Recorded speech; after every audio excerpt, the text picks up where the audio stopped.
Hello, hello, beautiful soul. Welcome to this live broadcast about how you can brand yourself with confidence and no fear of being put into a box. I am Dr. Andrea Pennington, as you may have seen in the intro.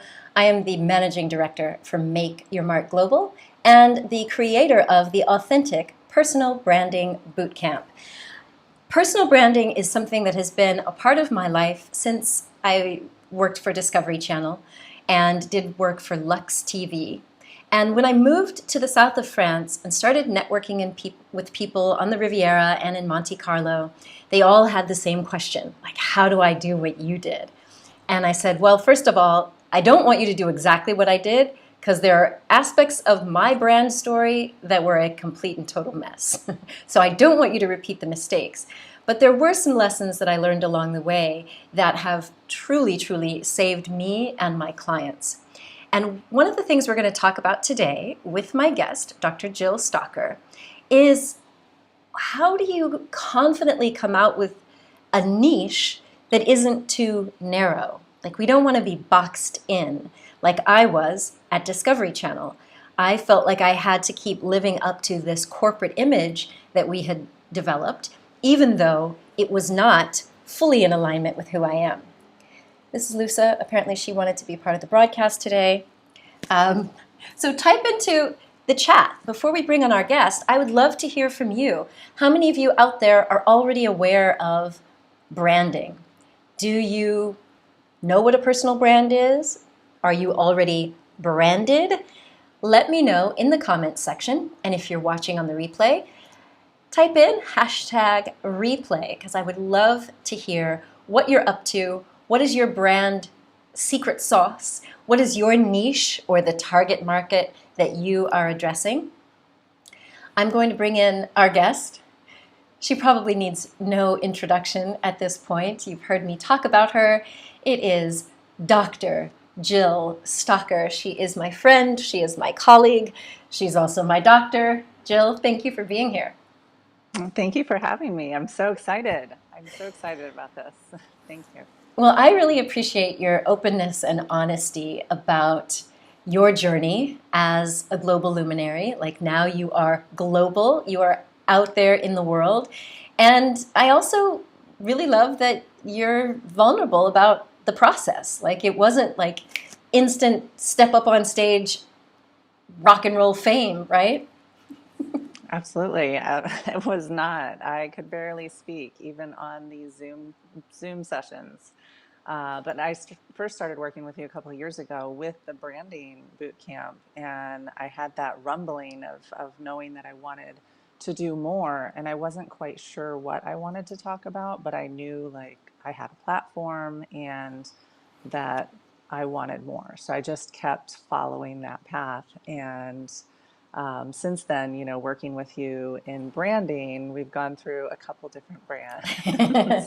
Well, But it's more than just, branding. It's literally asking the important questions of like, who are you really? And I was going through, a transition in my life where I was going through that very transition of like, who am I and who do I, what do I want to be known for?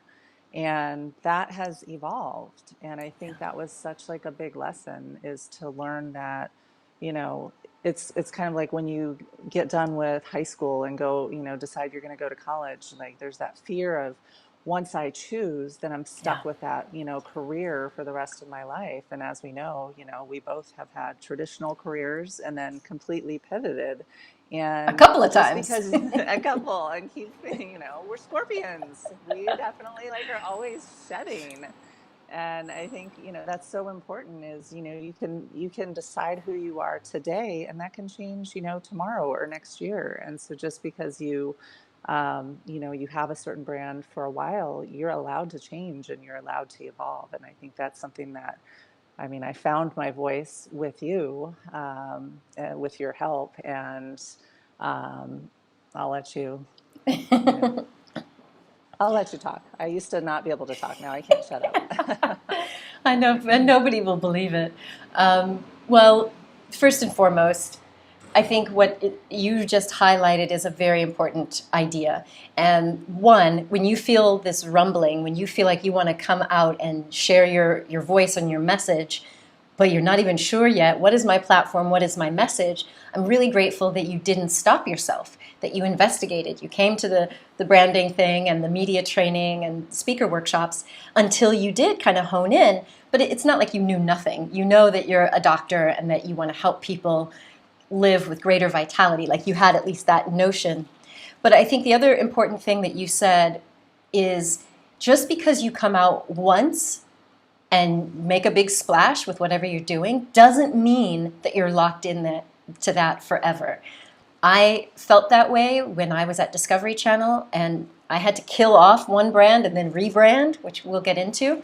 But I'm so glad that you bring that up, because I think a lot of people have this fear and they go into this analysis paralysis, like, no, I have to get it right, because if I come out, I have to stay there, and if I change, people are going to think I'm flaky. But that's actually not the case. You are not considered a flake if you decide to change or evolve. Like, that's what we humans do. And I just want to take a moment to honor and recognize the late, beautiful Kate Powers of Monaco, who was a big help to me when I moved to the Riviera. She and her partner Didier own a company called Stars and Bars, and that was where I started to network with Americans. And we lost dear Kate this week, and I'm just so grateful for her presence in my life. But even that business, even Stars and Bars, over the course of how Kate and Didier evolved, the menu changed, their offerings changed.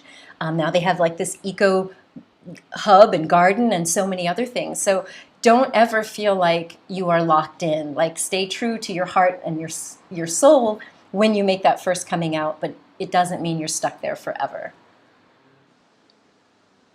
Absolutely. And I love that, you know, what I have gotten through working with you has been to, not only gain confidence in speaking to other people, but to embrace all parts of me and not be put into a box that, our traditional training taught us to do.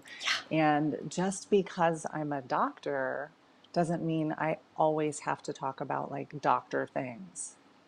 I'm a person and I'm a woman and I'm a mother, and I go through, life as everybody else does, but I also recognize when we've spoken before about just life things, that a lot of people do look at it as like, wow, well, they're going through this and they're doctors, we're just people. Yeah. And I think that has been key, because I think in the beginning I thought, oh, well, I only could talk about this one thing.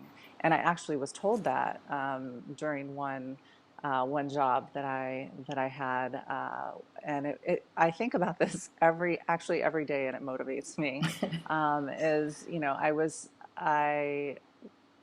they were trying to kind of put me in a box of just speaking about the one thing, and the quote was, "A confused mind does nothing." And so if I'm talking about multiple things, then people are going to be confused about what I really do and what I really offer.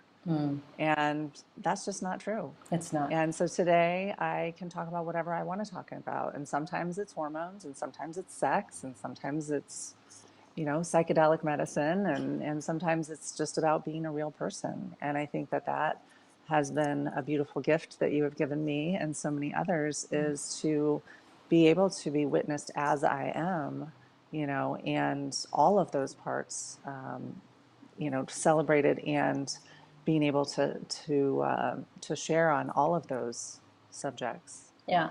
Well, that was definitely what happened to me. I mean, I shared that in my third TED Talk, that everyone wanted to put me into a box. It was like, okay, you're an actor? Okay, great. No, wait, okay, you're a doctor? Wait, no, you're an acupuncturist? Wait, so, like, what are you? And I'm like, you know what? I tried that schizophrenic kind of like shove myself in a box and hide everything from everyone. And it made me feel very divided, because I wasn't being true to what was coming up for me, from my heart, from my soul, from the divine. And it ultimately led me to come to the conclusion that there's one Drea. There's one Drea, and I wear many hats. I play different roles, but ultimately my whole mission in life is always to end suffering. So I love that you're talking about that, because I don't want to be compartmentalized anymore. And you and I have something else in common besides our field of study and where we trained. I had an idea. So back in 2010, I was invited. Oh, she's giving you a sneak preview. Back in 2010, I was on the Dr. Oz show in America, and we were talking about health symptoms that women over 40 should never ignore. And one of the symptoms that women over 40 should never ignore is a low libido. If you are losing your sex drive, you need to talk to your doctor. And it's not just about, keeping the fires going in your relationship. I talked about it from a health perspective. And on the Dr. Oz show, I told them that I want my patients to have 3 orgasms a week.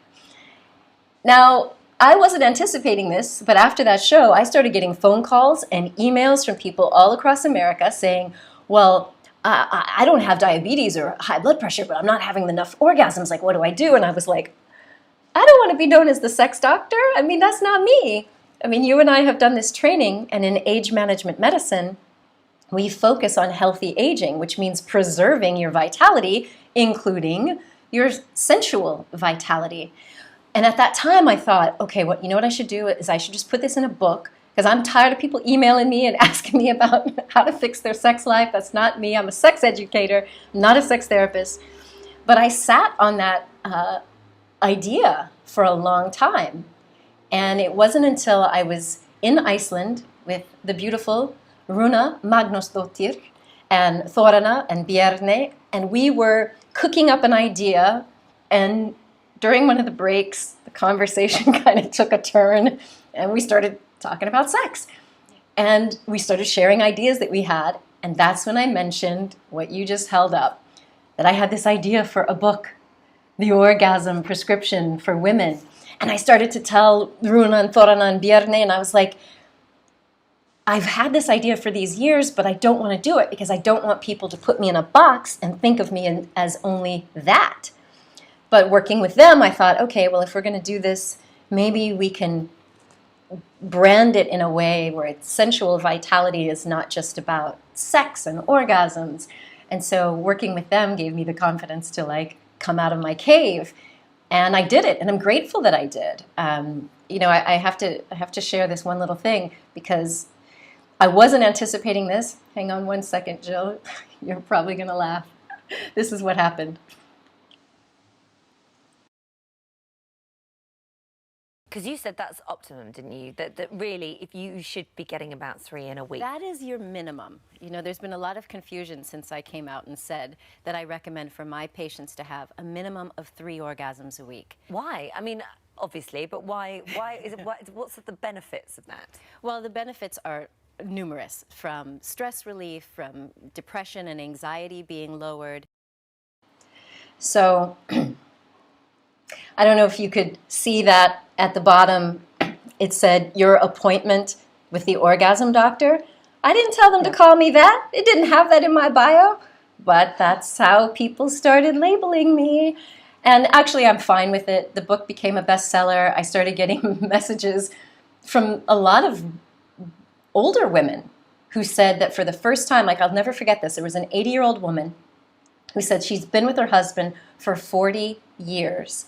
And for the first time, she finally had an orgasm after reading that book. Can you imagine 40 years?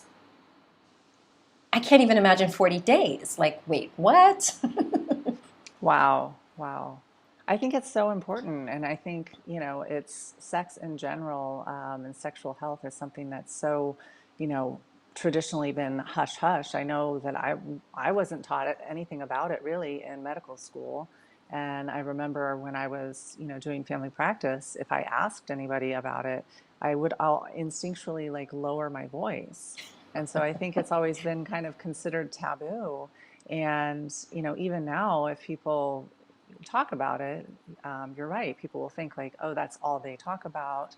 And I think that it's such like a gateway to talk about so many other things, because sex in general is, it can be just a physical act, but it can be so much more. And I think that these things that we talk about are just a gateway to help people connect to themselves, and if that's one way to do it, because a lot of times, self-help and self-work and everything is kind of, if you look at it, it can be like daunting and scary and, oh my gosh, I'm broken, or, Yeah. or it's going to be like sad to work through things. And like, some of this stuff, we can make it fun and we can make it Yeah. sensual, and I think that's so important because it's like a life force energy. Yes. um, It's necessary. And I love what you're saying, because even as a doctor, or when we look at health or personal development, we don't need to look at that as one little box. We need to integrate everything. And I love what our dear friend Runa Magnus says. I truly believe the new paradigm for personal branding is going to be more aligned to our soul purpose rather than one box that people like to put us in.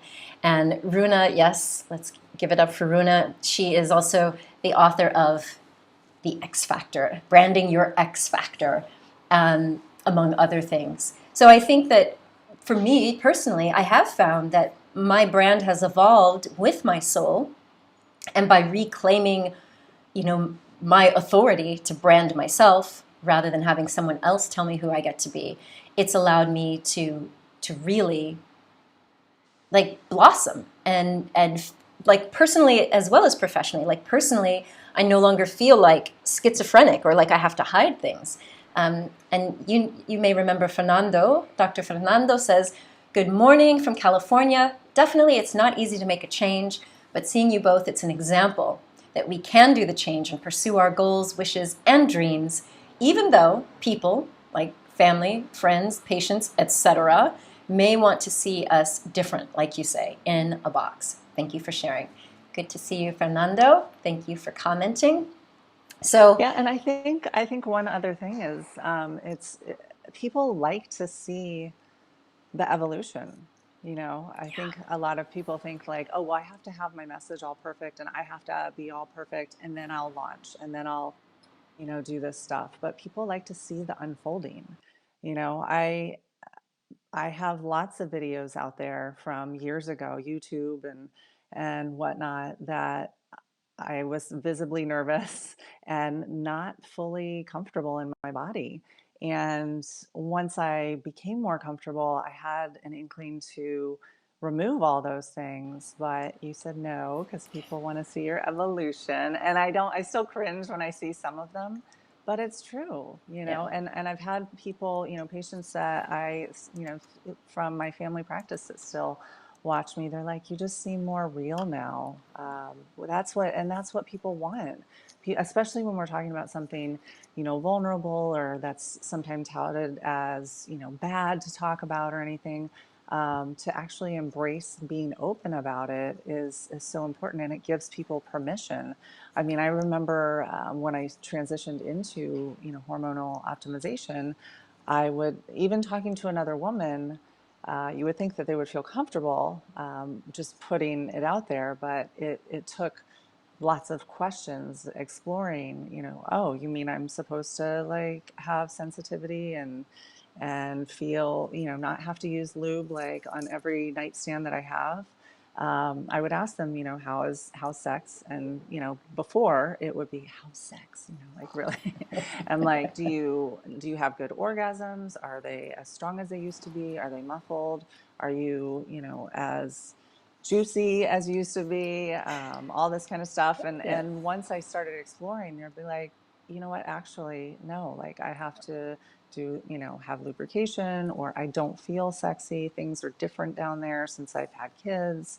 Or I have had patients that have never had an orgasm before, and they're, in their 30s or 40s. Wow. And they've, I've helped to wake them up through different modalities. Hormones are one of them. But they've also seen other practitioners, because sometimes there's a disconnect that can happen from, from trauma. We've talked about that before with birth trauma and everything. So Yeah. I think talking about it in a fun way, and we can definitely talk about like the medical indications that if you're at, that could be a symptom of diabetes, high blood pressure, other things. But it's also, why not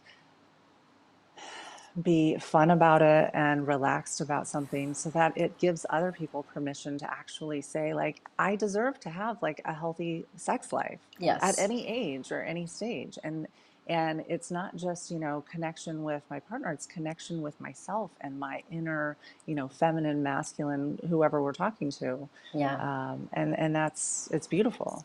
It is beautiful. So let's go back to this juicy concept, because when you and I started working on your brand, juiciness was a big part of it. And so we came out with Dr. Juicy Jill, and it stuck. Like, people started referring to you as that. They'd hear it, and even though they might giggle at first, they're like, well, I want some juiciness. But in your evolution, in just a couple of years, you've dropped the juicy. And tell me about that. Tell me why you've shied away from going by juicy, and why it took you so long to launch dun, dun, dun, dun, this baby. This is Jill's new online course, 5 Simple Steps to Reclaim Your Juiciness in 24 Hours or Less. So, tell me about that. So much like you, I was at an event, and there was a couple of patients there, and then their friends were there, and I remember one of them came up to me and said, "Oh, you have to meet my juicy hormone doctor." And it just caught on, and then everybody, then it became Dr. Juicy Jill, Dr. Juicy, and we were doing the branding, and it was, well, who do you service, and like what do you do, rather than like who are you and what are you. And so then it became, I'm Dr. Juicy Jill. I help men and women reclaim their juiciness. And everybody gets kind of like a little grin when they hear juicy or juiciness. So that was kind of fun. And ultimately, it's that inner vitality. And yes, for the women, it's for the dry vaginas. It's a real thing that can affect how you feel, your confidence. It affects the pleasure that you have during sex. And so it became, a fun thing to do. And people were ultimately, they were wanting that. They couldn't put their finger on, I just don't feel like myself anymore. I don't feel relevant anymore. Those kind of things, not just I want to lose weight or I have no sex drive, but they finally had like a word Yeah. to say, yes, that's what I want. That's what I need. And so it was fun. I ran with it, and until I, started, or not started, I continued my evolution in life and in my studies. And there were some people that kind of used it as like a derogatory thing. There were, even though I treat 50% men, there were men out there that were like, I want to feel juicy, and then Mm-hmm. there was the other part of it that was like, oh, Dr. Juicy. And like, I didn't want that. And so I was looking at speaking internationally, and, at some bigger places, that didn't really feel like a fit as far as like being taken serious. And I also hadn't fully settled in my skin yet. So in a way, it was a mask for me, because I got to hide behind Dr. Juicy Jill, like going up on stage and like embodying that. And that's part of me, but that's not all of me. Yeah. But I got to hide a little bit. And the more, authentic I became, the more comfortable in my skin I became, that's when I was like, I don't need that anymore. Like, Yeah. I can just be Dr. Jill. Yeah. Like, I'm just Dr. Jill. So that's how that evolved. And then, no matter what, I still have patients, even though I don't really promote it anymore. I still have patients that find it. It's still out on they're like, I want that juiciness. Like, Yeah. I want to feel that way. And it's great, because I'm glad that that's helped so many people. But that, again, the same thing with my course the 5 simple steps to reclaim your juiciness in 24 hours or less. And it is tested. It's proven it works. You know, I hesitated because I was like, I'm not really that brand anymore. But she's there, like she's always in me, and she comes out, you know, in different events. And ultimately, if people, you know, I don't typically have business cards because I have referrals from word of mouth and, you know, social media and things like that. And so if I have to give my handle for like Instagram or my website, you know, I'll say my full name, which is a mouthful. But then, and if I see like a look like, oh, let me try and remember that. And I'm like, here, Dr. Juicy Jill, just look that up. And they're like, oh. So, I mean, it's always going to be available for people. But I was a little bit hesitant because, again, I didn't want to be only known as, you know, Dr. Juicy Jill. But it is something that people still need. And she's still a part of me. And I also, the visibility of it, like of not being taken seriously Yeah. or, you know, just getting more comfortable in my skin, because people are always going to have an opinion no matter what. Exactly. That's the No bottom matter line. what. Like, you can't avoid it. Even the best branding that we do for ourselves, it still has to get processed by your audience's brain and their biases. So you may as well just come out as your authentic self as much as you're willing and able at that point and at that stage, and then you'll grow. And don't worry about the people. You know, haters gonna hate. Just let them be. Yeah. So tell us Yeah. And what's in. Go ahead. I was going to say, and I can have fun aspects, fun, goofy, silly aspects, sexy aspects to me, and I can have serious aspects to me. So, like, while I may talk about juiciness one day, tomorrow I might talk about something sad and like serious. Yeah. And I think it's all welcome, you know? It is. And what you've just described is exactly what Beyonce did. You know, she used to go around on stage as Sasha Fierce. That, you know, alter ego gave her the confidence to step up and shake it like she wanted to shake it. And then now she's just, you know, Queen Bee. So tell us what is in this course, this 5 simple steps to reclaim your juiciness in 24 hours or less. Well, ultimately, it is really getting to know yourself. Like I said earlier, you know, I think ultimately when you finally get in touch with who you are and what brings you joy and makes you feel vital and relevant, and gets you in touch with your soul's purpose, that's when you truly start to shine. And there are many ways to get to that point. And there's not one way that I took. I mean, I've taken, you know, I've had my hormonal awakening that allowed me to then have my spiritual awakening with psychedelics, where I'm, you know, we're both on that path looking into those things. That then allowed me to have my Kundalini awakening, and so a lot of people, you know, when they think about self-help or how do I even access that, you know, you go to the self-help section and there's a million books and they're all kind of, it just seems kind of like doom and gloom and not really fun. And so ultimately, like, the bottom line is to get you in touch with your true self and into self-acceptance, self-love, self-celebration, and, you know, that sensual vitality that you were talking about. And, you know, our bodies change as we get older, as we have kids, and accepting it at every stage is so important. If you don't feel sexy, you're not going to necessarily, you know, carry yourself that way. And we're not talking about even just in the act of, you know, intimacy. This is in life. This is your inner vitality. And so, you know, it's getting in touch with what brings you joy, the J, um, and truly feeling those feelings. And this may take, you know, somebody an hour or two to get through. It may take them, you know, a couple days to get through, because sometimes looking at ourselves is kind of scary.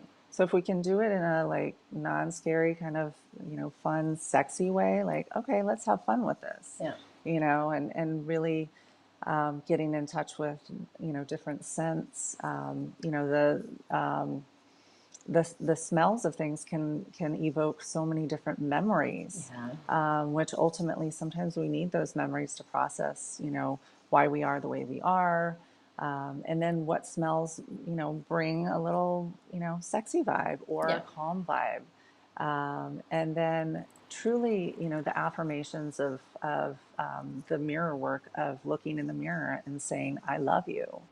Um, that was the hardest thing for me when I did that for the first time. And it brought tears to my eyes, and it took me like 5 minutes to do it. And I didn't even realize that I couldn't say those things to myself.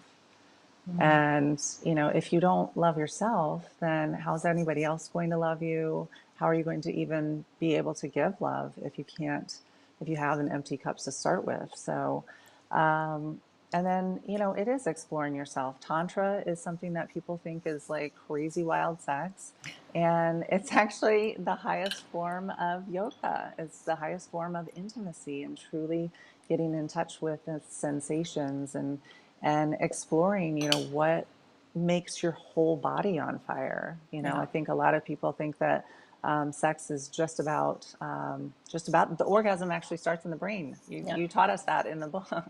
And so you don't even have to be touched to have a full body orgasm.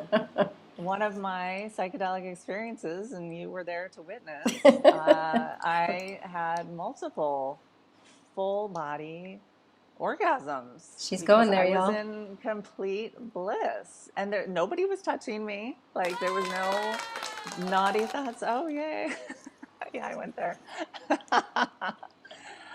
And I think it's beautiful to view. It was beautiful. It was amazing because I had been going through, some changes and had kind of disconnected from that part of me. And since reconnecting, I feel more in my body, like everything, like all the chakras are flowing, all the juices are flowing now. In every sense of the word. I love it. So, let's go quickly back to the reclaim your juiciness in 5 simple steps. So you said the J is for joy. Take us Joy. through the rest of it. The U is to undress yourself. And I mean physically, and emotionally, mentally. If obviously like do it in a space where you feel safe, but to actually look at yourself in the mirror and look at how are you looking at yourself? Are you looking lovingly? Are you looking like angry? Or like you are sad? And really acknowledging that person who has brought you to who you are today, all of those experiences. If you have scars, I remember I had never had any surgeries, and I had to have C-sections, and so it was like really a big scar, and I had to learn to love that scar and how things had changed, and think like, okay, thank you for the beautiful lives that I have given Yeah. to my children. And so, loving that. So that's, and then undressing yourself emotionally. You have the attunement meditation, which I, just used again last week, and undressed another part of me. And that's something where you're just literally accessing your full self and listening to the different parts that are present. Is there fear? Is there anger? Is there sadness? And where did that come from? So, like I said, this could take somebody an hour to get through. It might take them several days. They might get stuck on that part because it's really hard. And then the I is into me, I see. So really, even further looking into like what makes me happy, what is central to me. You know, inviting intimacy with yourself. I think people think that in order to feel intimate or be intimate, that has to involve another person, and it doesn't. It's you and you. And we all have our divine feminine and divine masculine. Right. And it's so important that they do a beautiful dance so that you can have flow. And so that's the I. And then the C is to, hold on. Dun, I'm dun, having a dun. brain fart now. Is it not connection? Oh, connect. Yeah, it's to connect. Sorry. It's all good. I'm putting you on the spot. We didn't rehearse this, y'all. I know. No, but connect, and that's to connect with the different parts of yourself. And I go through, the various ways that you can do this. and connecting with, the sense of smell and, even taste and the different responses that those things evoke, and textures. For me, it's really important. Like, texture's huge in how I've decorated my place. I want things to be like sensual and like soft and yummy, And I also have some masculine parts where I have like some metals and wood for the balance, because I truly believe that your space, like your external space, is also a reflection of your internal space. And if I feel sexy, if I like dressed my environment sexy, then and maybe there's a different word for people, because I don't want people to get confused, as far as like you have to feel sexy all the time. Like, I mean, in my body and in my flow, Yeah, whatever yeah. that looks like for people. So I don't want to put a label or a word or a box on that feeling. And then explore yourself. And that could mean, exploring yourself in the Physically. traditional physically, but physically can also be, literally getting in a bathtub and feeling your body somewhat floating in there, and feeling, the sensations of like when you touch your skin. Um, I'm reading this book, Waking the Tiger, where it's talking about trauma and how we can disconnect from our sexual parts because of trauma, and it may not be from a rape or abuse when you were younger. It can be from childbirth, and it can be other things, not necessarily that physical trauma involving that area. But one of the things that they talk about is that touch therapy. There's an exercise that they talk about in there, as far as touching each part of you with like a pulsating shower head, and kind of reclaiming that part of you and saying, this is my hand and this is, my arm, and all of those things. And it's really connecting with yourself. And then exploring yourself with, for me, I love to do dance. And when I start moving my hips, I definitely feel like my energy, my life force is moving. And then there is, some people feel like it's bad if you actually touch yourself. But if you don't know what brings yourself pleasure, then how is anybody else going to know? Exactly. Yeah. So I love it. yeah. I love it. Well, you all can get yourself into this juicy course.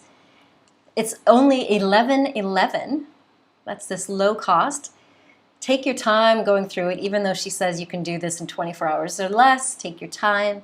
If you go to drjillstalker.com, you'll see a little button for courses.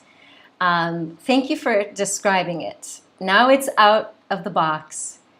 It's out there in the world. It can serve people. How do you feel?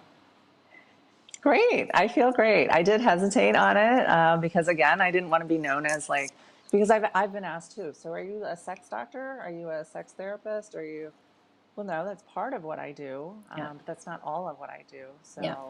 So, yeah, I feel great about it because I feel like it's serving a lot of people, and like I said, there's a lot of shame around, men and women, if they're not having regular sex, if the sex is painful, if they're not able to orgasm, and then there's no conversation, and then that can create, difficulties in the relationship. And so I think opening the conversation, this isn't just for women. This course is actually for men too, because like I said, have men come to me and they're like, I don't feel confident anymore. I don't feel sexy anymore. I don't know that I'm, making her or him happy, and it's ultimately that connection with the inner vitality. So, yeah, I think it's great. Thank you for nudging me out of Out of the nest, you must fly. Yes. So I wonder if anyone out there has questions about your brand and your evolution. Are you ready to come out of the box and into the world? Jill mentioned the boot camp. You heard it in my intro.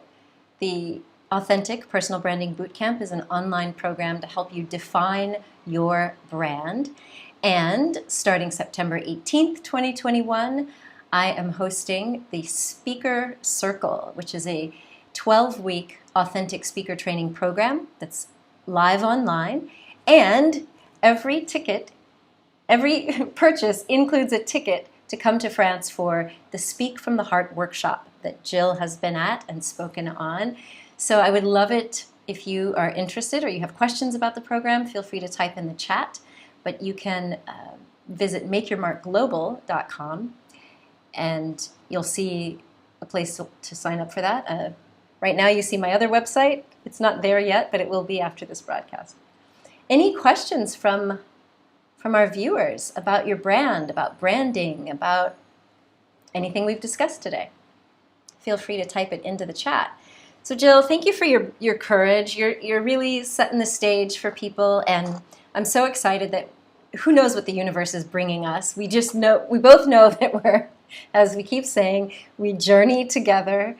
These, I won't say random, these synchronistic connections that we have that started off through Facebook Live and now has taken us to multiple countries around the world and now teaming up.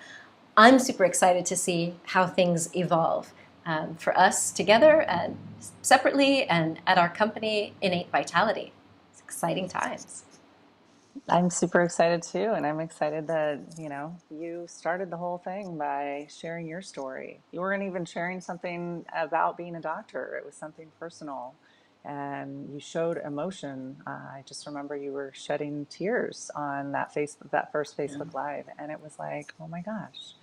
And it was amazing. I didn't care that you weren't talking about anything like medical. I wanted to see like a real person talk about what you did. So thank you for helping me and so many other people out of the box, and they've now written their own books too and coming into their own. So. Yeah. So I have a question from Runa in Iceland. She says, Dr. Jill, what is the best thing for you for allowing yourself to be branding more of your soul and less of your boxes? What's the best thing for you?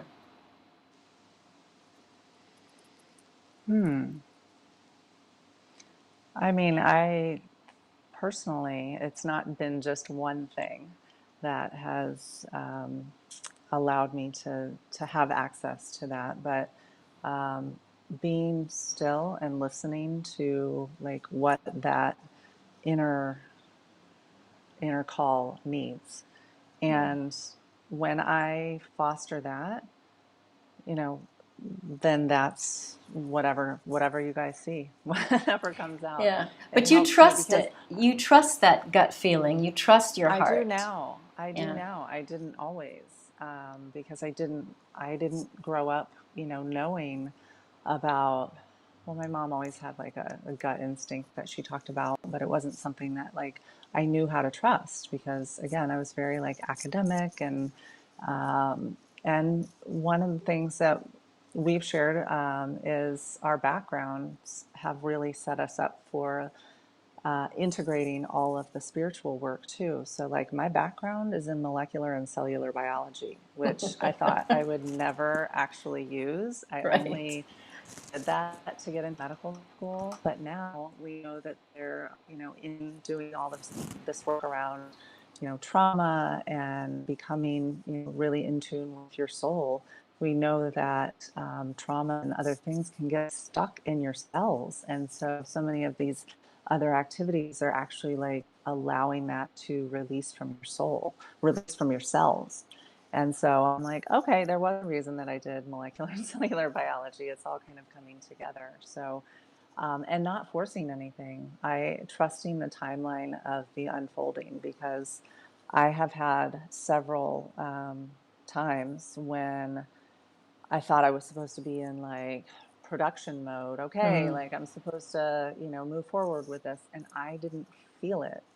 And I could have, actually with this course, there was a time, there was a time a couple months ago that I was ready to do it, and then my body said no. Nope, this is not the time. And the old me, or the older version of me, would have just like kept going and just done it and not been in alignment with how my heart and soul and like inner knowing was feeling. And so I think for me, I guess just truly listening to that inner voice, that inner knowing, allows me to say no to certain clients if I'm not feeling that it's a good energetic alignment, because I think that's really important. Whereas before I didn't know, I didn't have discernment with that. And some people were just not in alignment with my purpose, not to say that every patient has to be in alignment with my purpose, but usually they're seeking more in Yeah. life in general. So, Well, I think that's the gift about branding, is once you really do know your values, what you stand for, and the kind of results you can get for people, you will find that some people are not a good fit for you. Just because they have hormone issues and they got the money doesn't mean they need to be your client. And I am one person who definitely speaks up for my mentees and clients to say, you need to make sure that you are bringing joy to your work. So don't take clients on just for the money. If they're not a good fit, then it's a recipe for disaster. Either you get to a point where you want to fire them. Anybody else out there ever had to fire a client, even a patient? It happens. So I see that Jo Medwell has joined us. Hey, Jo. She's evolved her brand. She started off as the values queen, and she's blossoming. So thank you for your questions, and thank you, Runa. For those of you that want to learn more about how to get out of the box, check out Runa and Nick Haynes's No More Boxes movement. Just look up hashtag No More Boxes, and they've got great materials that can help you get out of this box, whether that's the female box or the male box or the doctor box or the whatever. We say hashtag No More Boxes. So thank you all for being here with us. Thank you, Jill, for sharing so much. I'm really grateful that we have the space and the time with our different time zones. I'm in France, she's in LA, but we have this opportunity to connect in the very same way that we met, but now we're teamed up. I love it. Okay, so we have one more question that has just come in. Hang on. Let's see. Okay, awesome. That is a really long URL. But Runa has just put in nomoreboxesmovement.com or thegameofboxes.world. Awesome. And Beyond the Literal says, what an amazing stream to come across. Woohoo! Curious if you can explain the importance of how your appearance and self-image have impacted your business success. What changes did you make, if any? Ooh, that's a great question. You first. Oh, I love how I get to go first. Oh. Well, I don't know if you saw the intro reel, Beyond the Literal, but if you just... I was laughing about this with this photographer from Spain who happened to look up my old footage, and it was like, what was your hair doing back there? Look at this 90s styling. And yes, my personal appearance has evolved a lot. As I became more confident and learned to love myself and trust my gut and trust that what I have to give, there is an audience for it. I truly believe that the impulses that Jill was just talking about, that rumbling, I believe that comes from a divine place. And I believe that there's an audience waiting for your message, your services. And once I started to trust that, I stopped trying to put myself in a box like, oh, I need to look like a doctor, or I need to look, a certain way. So, I shaved my head when my daughter decided to shave her head a couple of years ago. I got more ink, and, I was just in America giving a keynote at a big event, and I didn't feel any sense of weirdness to be presenting to doctors and nurses in my ink, with my shaved head. So for me, the way that my appearance has changed is I feel like I'm more comfortable in just being the real me. So Jill, take it away. How has your appearance changed? as your brand has evolved? Oh, well, I mean, I was the traditional doctor, buttoned up white coat. So I did used to wear a white coat and even pantyhose back in the day. What? I know, right? My parents grew up on the East Coast, so that was very much like an East Coast thing. And the white, the no white after whatever. Labor Day? Um, Yeah. yeah, and so I was very buttoned up, and then I felt like when I transitioned into only age management and hormone optimization, where my consults are typically at least like an hour and a half, 2 hours, and we're talking about all of their life, not just medical history, surgical history. Like I'm getting in the nitty gritty and nosy. And people were opening up, and I felt like, well, I need to like lose this white coat because it Yeah. doesn't feel right anymore. And so that was part of my change. And then I'll just be honest, like I was going through a really big emotional time. And for me, I hadn't landed in my body and my soul and myself yet. And you'll see on my like previous posts that my hair kept getting blonder and bigger. And like if you look at my eyes, it looked pretty, like a picture was pretty, but like I was dead behind my eyes, and I was dead inside. And that's ultimately when I got my hormonal awakening. I felt like I woke up to my life, and I started having more inner vitality, and I realized that my depression had really been a hormone imbalance. And so that was that stage. And then I started getting back to like the real me after a lot of like hair damage and stuff. You'll see times when I have like rocker hair with like really dark roots and everything. And now it's just me, and I don't have to. I thought I always had to be like wearing some professional, like a suit to be on camera. And I wear what I'm comfortable in. And again, I have patients that I used to see in my family practice that still follow me, and they're like, you just seem more real now. And how's it impacted my brand?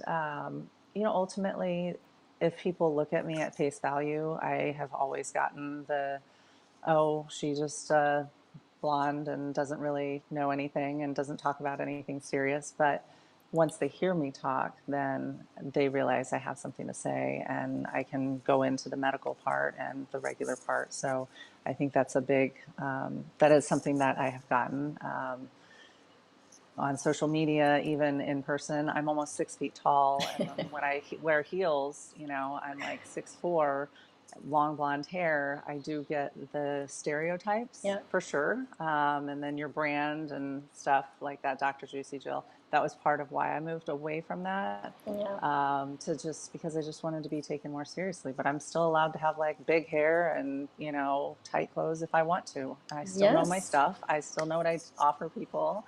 And the people that I really enjoy working with, they know the heart of me. Yeah. And I think that no matter what, like your heart, no matter what you look like, your heart will always shine through. Yeah. So Exactly. You've got the credentials. You don't need to prove it anymore. So it's funny because for me, well, Jill and I hang out with this other amazing goddess, another Icelandic woman, Soul Whitefire.